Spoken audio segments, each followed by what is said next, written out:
selamat siang, selamat pagi, selamat sore, selamat malam, kapanpun Anda mengakses kelas ini. Teman-teman sedang berada di kelas analisis tematik untuk peneliti pemula, dan kita sampai pada pertemuan yang kelima. Jadi di topik yang kelima ini kita akan melanjutkan pemahaman kita dengan membahas tentang bagaimana analisis tematik dengan pendekatan induktif. Nah, untuk pertemuan kali ini ada 3 poin lagi yang akan kita bahas. Satu, kita mengenal tahapan analisis tematik dengan pendekatan induktif itu seperti apa, mengenali apa bedanya dengan yang deduktif yang sudah dipelajari lebih dahulu. Lalu kemudian dari dasar pemahaman tentang analisis tematik dengan pendekatan induktif itu, kita coba mengenal salah satu variannya, salah satu model analisis yang berbasis induktif, yaitu analisis model interaktif yang nantinya akan Anda pelajari lebih lanjut, karena saya memilih teknik analisis model interaktif ini karena membayangkan prosesnya itu nanti akan jauh lebih mudah bagi peneliti pemula. Dan yang ketiga, nanti kita akan coba memahami bagaimana atau apa saja yang harus diperhatikan dalam mengoptimalkan proses analisis. Nah, untuk masuk mulai memahami seperti apa gambaran analisis tematik dengan pendekatan induktif ini, Anda bisa melihat gambar visual yang ada di sebelah kiri.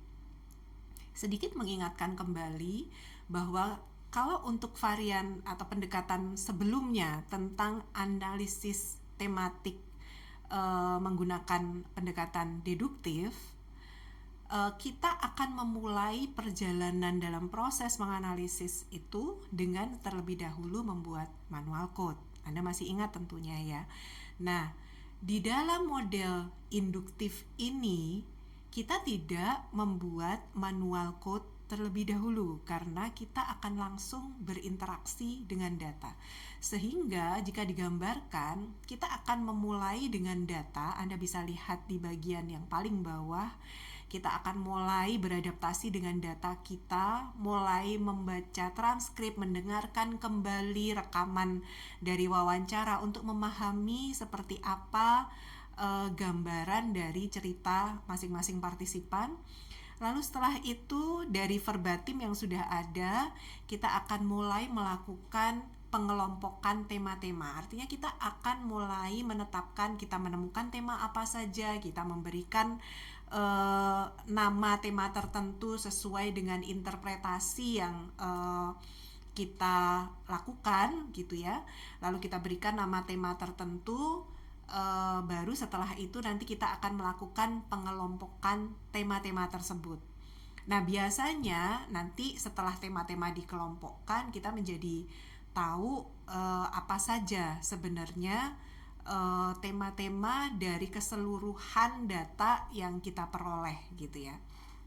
Nah, biasanya ada penanda yang khas di laporan-laporan penelitian kualitatif yang menggunakan analisis tematik dengan pendekatan induktif ini. Biasanya pada hasil analisis datanya akan ada, atau mungkin sejumlah peneliti suka menggunakan kalimat kurang lebih seperti ini. Hasil penelitian ini menemukan 17 tema penting yang kemudian dikategorisasikan menjadi sekian tema utama dan seterusnya. Jadi dia akan menyebut ada berapa tema yang dia temukan dan kemudian dikategorisasikan menjadi berapa, dan kategorisasi itu terdiri dari apa saja temanya gitu ya, sesuai dengan pertanyaan penelitian. Nah, kadang-kadang ada kalimat-kalimat yang khas seperti itu. Jadi suatu saat Anda peneliti pemula membaca kalimat serupa, maka itu sebenarnya mengindikasikan ini penelitinya sedang melakukan analisis data, atau analisis datanya dilakukan dengan pendekatan yang berbasis induktif gitu ya. Jadi pengelompokan tema-tema itu dilakukan setelah kita berinteraksi dengan temanya sekaligus. Nah, teman-teman semuanya, seperti sempat saya jelaskan pada pertemuan yang lebih awal, bahwa di dalam rumpun analisis tematik itu sendiri sebenarnya ada cukup banyak teknik-teknik yang berada di kelompok yang sama, dimunculkan oleh ahli-ahli yang berlainan gitu. Nah, yang dikenalkan kepada Anda yang sudah sempat terjelaskan terdahulu adalah model analisis induktif seperti yang tampak di layar. Ini yang dirumuskan oleh Boyatzis sebagai, kita boleh sebut, bapak dari analisis tematik begitu ya, dengan urutan kurang lebih seperti ini. Dan yang menjadi penciri dari analisis tematik dengan pendekatan induktif versi Boyatzis ini adalah Boyatzis tetap akan membuat manual code, tetapi dari sampling data yang dimiliki dari sekian partisipan yang dilibatkan dalam penelitiannya. Jadi peneliti akan memulai dengan berinteraksi dengan data-data yang istilahnya adalah diambil, misalnya ada 10 partisipan, maka peneliti menetapkan menggunakan partisipan keberapa dari 10 partisipan ini untuk kemudian menjadi sampel, untuk kemudian dirumuskan terdahulu tema-tema apa yang muncul dari data berdasarkan interpretasinya, lalu tema-tema yang muncul itu dirangkum dalam bentuk manual code. Nah, nanti manual code itu akan digunakan untuk membaca data pada partisipan-partisipan berikutnya. Begitu ya, kurang lebih penggambarannya seperti itu. Jadi tetap akan membuat manual code. Nah, berbeda dengan Boyatzis, jadi kalau Boyatzis ini tetap ada rangkuman kode tematik yang nanti akan digunakan sebagai panduan untuk membaca data-data berikutnya ya. Nah, berbeda dari ini, ada model lain yang dikemukakan oleh Miles dan Haberman. Miles dan Haberman tidak meminta sampling data, tapi memang akan mulai langsung memahami data satu persatu partisipan. Nah, yang dijelaskan oleh Miles dan Haberman, yang terpenting adalah peneliti memahami tahapan dalam proses analisis ini. Kita coba pahami ya secara cepat. Jadi Miles Haberman ini menyatakan bahwa proses analisis data, analisis tematik dalam versi beliau berdua, itu akan dimulai dari collecting data. Jadi Miles Haberman menekankan apa yang memang harusnya dipahami oleh peneliti kualitatif dan sudah terjelaskan juga oleh bagi Anda pada pertemuan terdahulu, bahwa proses analisis data itu sebenarnya dimulai sejak peneliti mengumpulkan datanya gitu ya. Nah, collecting data itu adalah tahapan awal sebelum analisis dilakukan, tapi sekaligus juga sebenarnya menjadi tahapan pra-analisis. Nah, setelah itu nanti akan dilakukan tahap berikutnya, yaitu tahap reduksi, di mana peneliti memilih mana informasi-informasi penting dan memisahkannya dengan bagian-bagian yang dinilai kurang penting terkait dengan pertanyaan penelitian. Nah, setelah data reduksi, maka nanti akan dilakukan data display. Peneliti menyampaikan dalam format tertentu temuan-temuan temanya. Setelah itu nanti akan dilakukan conclusion drawing atau penjelasan, termasuk juga bagaimana peneliti membuat interaksi antara satu tema dengan tema yang lain. Kalau kita perhatikan, tahapan yang disampaikan Miles Haberman ini adalah tahapan umum gitu ya, dalam garis besar, tidak sangat spesifik, tidak sangat rigid begitu ya, seperti yang dirumuskan oleh Boyatzis begitu. Jadi kadang-kadang peneliti dalam hal ini bisa memilih, sebenarnya punya ruang untuk memilih akan menggunakan teknik analisis baik deduktif maupun induktif versi siapa yang akan diikuti sesuai dengan bagaimana kenyamanan dalam proses menganalisisnya. Jadi selalu akan ada ruang-ruang bagi peneliti untuk bisa memilih, tetapi pastikan Anda memahami betul tahapan mana yang mudah untuk diikuti, Anda pahami seluk-beluknya, dan tetap memfasilitasi Anda untuk menjawab pertanyaan penelitian yang diajukan. Nah, jadi 3 langkah kunci dalam analisis tematik dengan pendekatan induktif menurut Miles Haberman ini yang di-highlight adalah reduksi data, lalu kemudian penyajian data, dan penarikan kesimpulan atau verifikasi, termasuk di dalamnya menjelaskan keterkaitan antar masing-masing temuan. Nah, kalau digambarkan kurang lebih seperti ini. Jadi ibaratnya kalau catatan lapangan atau informasi yang ada dari setiap verbatim, observasi maupun dokumen-dokumen apapun yang menjadi sumber data itu bisa digambarkan seperti gambar yang paling atas. Di situ ada data-data yang diwakili dengan angka, ada data-data yang diwakili dengan huruf besar, ada data-data yang diwakili dengan simbol, ada juga huruf-huruf kecil dan seterusnya. Nah, data-data itu posisinya itu tercampur dalam cerita subjek. Nah, tugas kita dalam proses reduksi data adalah memisahkan antara satu data dengan data yang lain, antara data yang dinilai penting dengan yang tidak penting gitu ya. Jadi kita akan melakukan mengelompokkan mana yang huruf besar, huruf kecil, angka-angka, lalu kemudian kita kumpulkan jadi satu. Nah, dari reduksi data, Anda akan melakukan kemudian data display begitu ya. Anda paparkan sedemikian rupa, bisa dengan skematik, bisa juga dengan deskripsi yang kemudian dibuat sistematika tertentu gitu ya. Sehingga tampak masing-masing temuan seperti apa, dan kemudian Anda jelaskan keterkaitan antara satu dengan yang lain, dan kemudian proses itu diakhiri dengan conclusion atau verifikasi. Nah, dalam perkembangannya model Miles dan Haberman di versi sebelumnya diperbaiki di tahun 2014. Sebenarnya pada prinsipnya tetap sama, yang berbeda adalah Miles Haberman yang di 2014 ini juga bekerja sama dengan Saldanha, itu menyampaikan bahwa ada catatan penting evaluasi yang kemudian menjadi dasar mereka bertiga kemudian mengubah data reduksi menjadi data kondensasi begitu ya.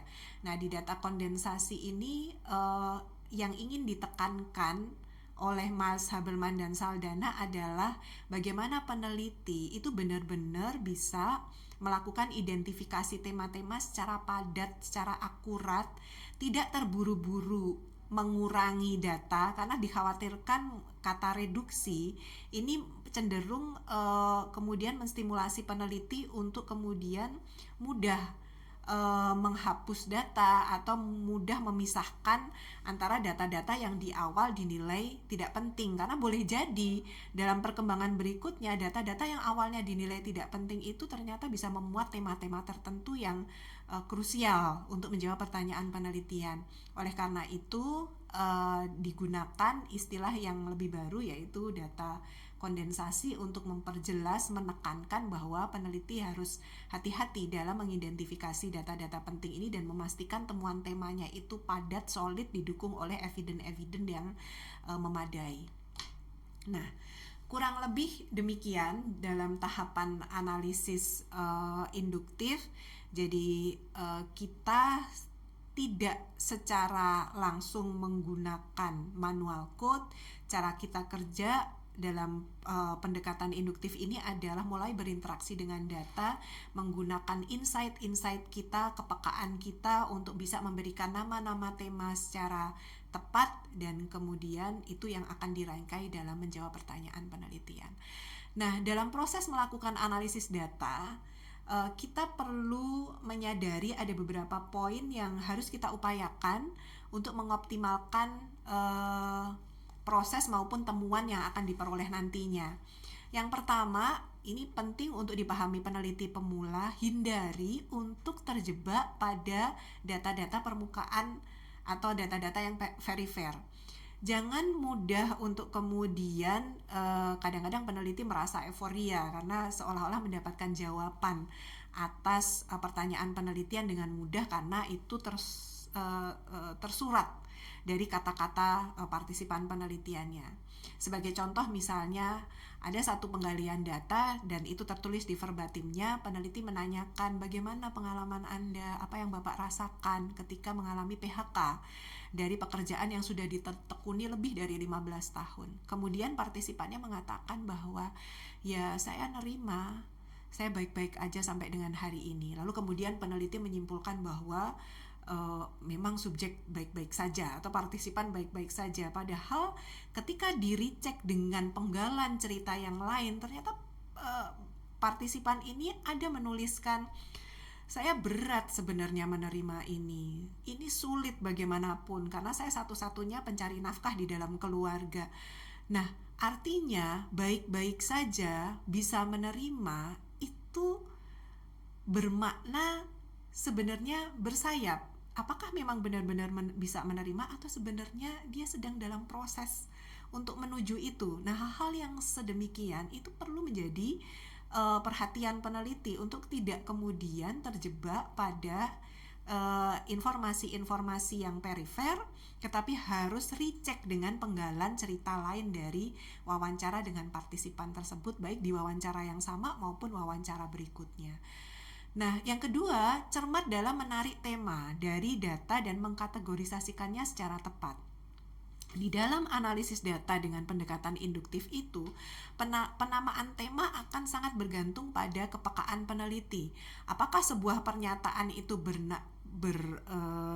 bermakna religiusitas atau sebuah pernyataan ini bermakna lain, gitu ya. Jadi kadang-kadang peneliti harus ekstra recheck apakah penamaan temanya itu sudah representatif dengan datanya. Jadi harus cermat dalam menarik tema, memberikan nama tema tertentu.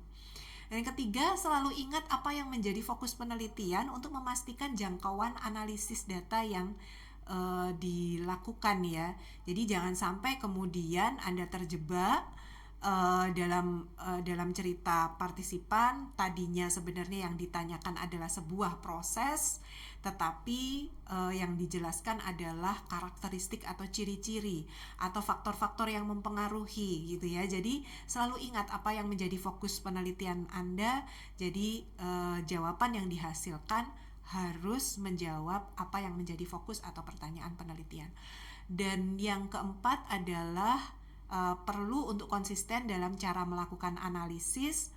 Jangan sampai kemudian kita sangat dipengaruhi oleh mood kita, gitu ya. Jadi data-data tertentu satu waktu diberikan nama tema tertentu, tetapi di lain hari kita kemudian memberikan nama tema yang lain, gitu. Nah, ini harus cermat dan harus selalu disadari. Jangan sampai kemudian peneliti sendiri karena ketidakkonsistenannya itu justru menghasilkan temuan-temuan yang tidak kredibel. Kurang lebih itu, mudah-mudahan cukup bisa dipahami. Anda selalu disarankan untuk memperkuat proses belajar secara daring ini dengan langsung membaca dari rujukan-rujukan yang direkomendasikan. Silahkan diendapkan, kita akan sambung pada pertemuan berikutnya untuk menunjukkan kepada Anda bagaimana contoh dari peneliti pemula dalam melaksanakan analisis tematik dengan pendekatan induktif ini. Terima kasih untuk hari ini, mudah-mudahan dapat dipahami. Kita akan sambung di topik berikutnya. Saya akhiri, Assalamualaikum warahmatullahi wabarakatuh.